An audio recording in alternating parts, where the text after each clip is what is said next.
जय बद्री केदारनाथ दोस्तों, बहुत बहुत स्वागत है आप लोगों का मेरे एक और YouTube वीडियो पे। तो दोस्तों, आप सभी को सबसे पहले विजयदशमी की बहुत बहुत शुभकामनाएं। और साथ ही हमारे देश के बहुत ही प्रतिभाशाली प्रधानमंत्री रहे हैं लाल बहादुर शास्त्री जी, उनके जन्म दिवस की बहुत बहुत शुभकामनाएं। जय जवान जय किसान। तो दोस्तों, आइए चलिए सबसे पहले बात करते हैं अपने ग्रो ऐप के म्यूचुअल फंड पोर्टफोलियो की। तो ग्रो ऐप के म्यूचुअल फंड पोर्टफोलियो में कल 23,107 रुपये का नोशनल गेन हुआ है, लगभग 0.85%। और अब ये पोर्टफोलियो दोबारा प्रॉफिट में आ गया है। और ऐसा 2-3 बार हो चुका है कि पोर्टफोलियो प्रॉफिट में आता है, फिर लॉस में चला जाता है, फिर प्रॉफिट में आता है, फिर लॉस में चला जाता है।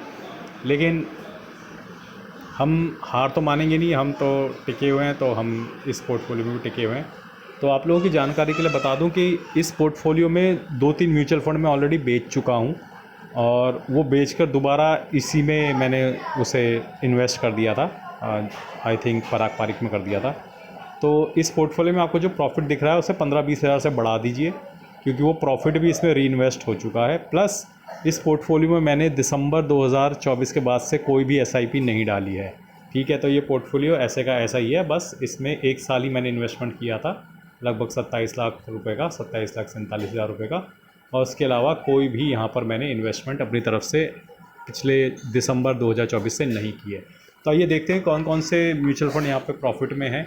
लेकिन पहले चलिए ये देख लेते हैं कि कल किस किस म्यूचुअल फंड ने हमें पॉजिटिव रिटर्न दिया है। तो कल सबसे ज़्यादा आगे भाग रहे थे डिफेंस के साथ कॉन्ट स्मॉल कैप। तो कॉन्ट ने कल अच्छा रिटर्न दिया है, और काफ़ी लोगों को कंसर्न था कॉन्ट स्मॉल कैप से, तो कॉन्ट स्मॉल कैप ने कल 1.5% का बम्पर रिटर्न दिया है। फिर डिफेंस के फंड तो थे ही। मोतीलाल ओसवाल मिड कैप, बड़ा कंसर्न था लोगों को इस म्यूचुअल फंड से रिलेटेड, लेकिन कल इसने काफ़ी ज़बरदस्त रिटर्न दिया है। फिर कॉन्ट के फंड कल अच्छा चले हैं। आप देख रहे हैं can't small cap, large cap, mid cap सभी चल रहे हैं। और आई थिंक कोई भी ऐसा म्यूचुअल फंड नहीं रहा कल जिसने नेगेटिव रिटर्न दिया हो, सबने पॉजिटिव ही रिटर्न दिया है। पीएसयू सबसे कम, पीएसयू इंफ्रास्ट्रक्चर में सबसे कम रिटर्न था, लेकिन बाकी जगह रिटर्न बढ़िया बना हुआ दिख रहा है। अब आइए देख लेते हैं दोस्तों कि इस म्यूचुअल फंड पोर्टफोलियो में कौन कौन से म्यूचुअल फंड ऐसे हैं जो पॉजिटिव में हैं। और लगभग 1 साल का, 1 जनवरी या दिसंबर 23 से मैंने इसमें इन्वेस्ट करना शुरू किया था। तो उस 12-13 महीने के दौरान कौन कौन से म्यूचुअल फंड जो है पॉजिटिव में है। तो मोतीलाल ओसवाल डिफेंस जो है पॉजिटिव में है, आप देख सकते हैं। तो नीचे जो वाइट में दिख रहा है वो इन्वेस्टेड अमाउंट है, और ऊपर जो दिख रहा है वो करंट वैल्यू ऑफ द उस फंड की है। कौन स्मॉल कैप भी पॉजिटिव में है, एचडीएफसी डिफेंस भी पॉजिटिव में, मोतीलाल ओसवाल मिड कैप भी पॉजिटिव में है।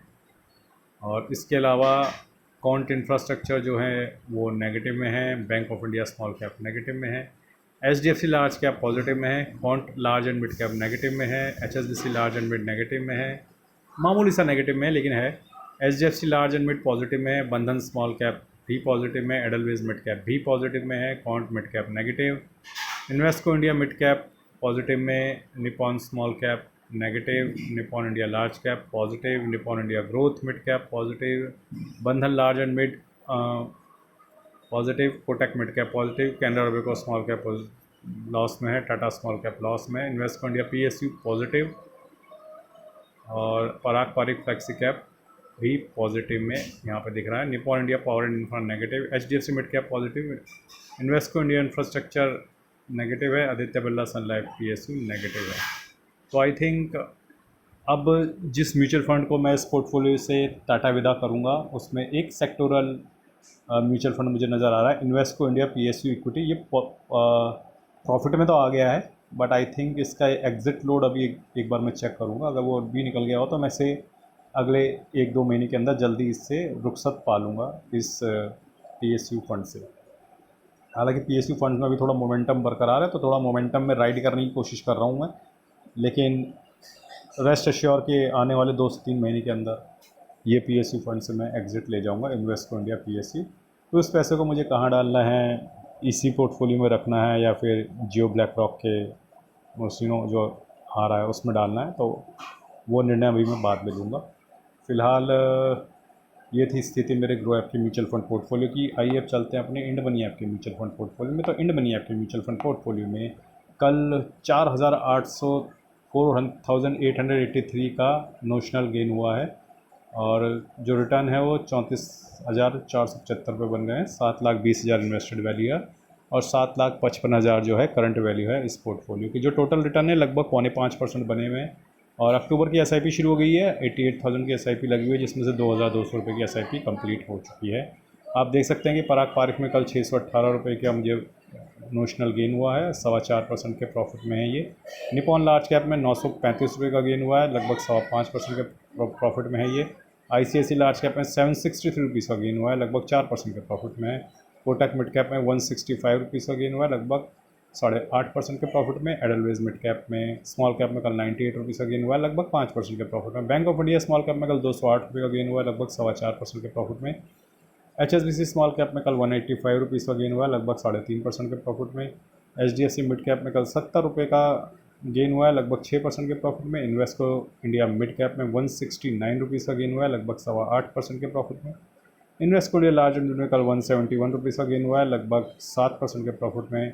निपॉन मिड कैप में कल 155 रुपीज़ का गेन हुआ है, 6.5% के प्रॉफिट में। एडलवेज मिड कैप में कल 174 रुपये का गेन हुआ है, लगभग 6.25% के प्रॉफिट में।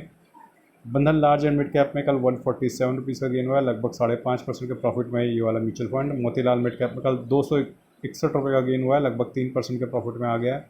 कोटक स्मॉल कैप में कल 117 रुपये का गेन हुआ है, लगभग 3.25% के प्रॉफिट में। कैनरा रोबेको स्मॉल कैप में 112 रुपये का गेन हुआ है, लगभग 5% के प्रॉफिट में। निपॉन स्मॉल कैप में कल 144 रुपये का गेन हुआ है, लगभग 4.5% के प्रॉफिट में। टाटा स्मॉल कैप में 107 रुपये का गेन हुआ है, लगभग 4.25% के प्रॉफिट में। SBI स्मॉल कैप में 114 रुपये का गेन हुआ है, लगभग 3.5% के प्रॉफिट में। GM फ्लेक्सी कैप में लगभग 160 रुपये का गेन हुआ है, लगभग 3% के प्रॉफिट में। तो दोस्तों ऐसा देखने से साफ पता चल रहा है कि स्मॉल कैप बहुत ज़्यादा अंडर परफॉर्म कर रहे हैं इस साल और कोई ख़ास रिटर्न नहीं बन रहा है स्मॉल कैप में। 3 से 5% के बीच ही जितने भी मेरे पास स्मॉल कैप म्यूचुअल फंड हैं, 4-5 जितने भी हैं, 5-6, इतना ही रिटर्न बन रहा है। जबकि मिड कैप सबसे आगे हैं और लार्ज कैप उसके पीछे हैं और फ्लेक्सी कैप तो चलो इन तीनों का ही कॉम्बिनेशन है, तो वो तो depending on the fund managers performance है। लेकिन बहुत अच्छे रिटर्न नहीं बन रहे हैं स्मॉल कैप में इस साल। तो स्मॉल कैप्स की परफॉर्मेंस सेटिस्फैक्टरी नहीं रही है इस साल। जबकि अगर आप नज़र मारें मिड कैप तो वो सबसे अच्छा परफॉर्म कर रहे हैं, लार्ज कैप से भी अच्छा। तो आई थिंक इस चीज़ को अभी मद्देनज़र रखना है और ऐसा नहीं है कि पोर्टफोलियो को अब स्मॉल कैप से हटा के हमें मिड या लार्ज कैप में भागना है। आपको ये बात समझनी पड़ेगी कि स्मॉल कैप जो है अंडर परफॉर्म कर रहे हैं और इस अंडर परफॉर्मेंस के बाद एक रिटर्न रैली स्मॉल कैप में ज़रूर वापस आएगी और जब भी वो रैली वापस आएगी आप देखेंगे स्मॉल कैप बहुत अच्छा परफॉर्मेंस करेंगे। अब हुआ ये था कि ये 1.5-2 साल का जो बुल रन आया था उसमें स्मॉल कैप बहुत भागे थे, मिड कैप भी भागे थे। तो अब वो थोड़ा कूल डाउन हो गया है लगभग पिछले 1 साल से और यही गोल्ड और सिल्वर के साथ भी होगा दोस्तों। वो बहुत भाग चुके हैं, तो जब उनका कूल डाउन पीरियड आएगा तो वो अंडर परफॉर्म करेंगे बुरी तरह आने वाले 1-1.5 साल तक। तो यही एक वजह है कि मैं गोल्ड और सिल्वर की इस रैली में पार्टिसिपेट नहीं करना चाह रहा हूँ, भले ही वो गोल्ड और सिल्वर भागते जा रहे हैं, क्योंकि स्थिति वही होगी जो इस वक्त हमारे इक्विटी की हो रखी है। तो वो पेन से मैं दोबारा नहीं गुजरना चाहता। इक्विटीज़ का वो जो पेन जो झेल रहा हूँ मैंने 2024 से पोर्टफोलियो बनाना शुरू किया और मैं हमेशा बोलता हूँ कि अगर आप हाई से भी पोर्टफोलियो बनाना शुरू करते हो तो ऐसा नहीं है कि लॉन्ग टर्म में आपको नुकसान होगा, लॉन्ग टर्म में फिर भी आपको फ़ायदा ही होगा। और आइए एक बार नज़र डाल लेते हैं FIDI के बाय सेल के डेटा की। तो FI जो है कल 1600 करोड़ की सेलिंग कर गए हैं और 2900 करोड़ की बाइंग जो DI ने करी है। लेकिन मार्केट इतना तेज़ भागा कैसे कल, इसका पता अभी भी नहीं चल पा रहा है। क्या रिटेलर्स ने कल इतनी दम के शॉपिंग कर ली है और ऐसा क्या ट्रिगर मिल गया रिटेलर्स को जिन्होंने इतनी शॉपिंग कर ली है, क्योंकि FI और DI के नंबर में तो ऐसा कुछ भी नज़र नहीं आ रहा है। और दोस्तों फ़िलहाल जो गिफ्ट निफ्टी है वो तो लगभग 110-20 पॉइंट ऊपर है निफ्टी से, तो वो अभी तक तो ये दर्शा रहा है कि एक पॉजिटिव मोमेंटम बरकरार है। हालांकि गिफ्ट निफ्टी जब अपडेट होगा कल तो फिर उसके बाद जो है रियल पिक्चर सामने आएगी। लेकिन फ़िलहाल गिफ्ट निफ्टी की करंट सिचुएशन देख के ऐसा लग रहा है कि कल भी एक पॉजिटिव स्टार्ट हमारे निफ्टी को मिल सकती है। और कल अगर एक पॉजिटिव स्टार्ट मिलती है और एक ये हफ्ता पॉजिटिविटी में क्लोज़ हो जाता है तो ये बहुत ही अच्छी स्टार्ट होगी अक्टूबर सीरीज़ की। और देखते हैं दोस्तों आगे क्या होना है।